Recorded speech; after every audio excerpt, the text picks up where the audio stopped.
1460, Étienne Branković succéda à Grégoire comme despote de Serbie, mais il n'eut guère le temps de manifester sa piété et ses vertus dans le gouvernement de son peuple, car l'invasion du pays par les Turcs l'obligea à partir avec son épouse, Sainte Angéline, et ses enfants en exil en Italie où il mourut. Quelque temps après, Angéline se rendit avec ses deux fils en Hongrie sur l'invitation du roi Mathieu Corvin, qui lui accorda les villes de Slankamen et Kupinovo dans le Srem, voïvodine et région peuplée en grande partie de Serbes. Elle déposa les reliques miraculeuses de son époux dans l'église de Saint-Luc à Kupinovo, et son fils Georges reçut du roi un vaste domaine avec le titre de despote. Mais 10 ans plus tard, à l'insu de sa mère et de son frère, il devint moine dans cette église, sous le nom de Maxime.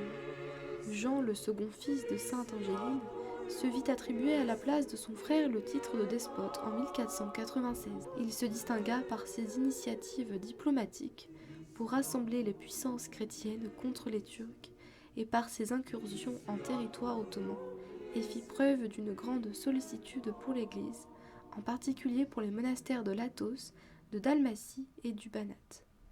Dernier despote du royaume serbe, désormais tombé aux mains des Turcs, il s'endormit dans le Seigneur le 10 décembre 1502. 3 ans plus tard, Sainte Angéline et son fils Maxime prirent les reliques d'Étienne et de Jean pour aller s'installer à la cour du voïvode de Valachie, Radou le Grand, qui les accueillit avec les plus grands égards et confia à Maxime l'organisation de la métropole de Valachie, qu'il dirigea en toute sagesse pendant 2 ans. En 1509, il revint dans la région de Srem avec sa mère Angéline et y fonda, avec l'aide du prince Jean Neago Bessarabe de Valachie, le monastère de Krušedol où Sainte Angéline prit le voile.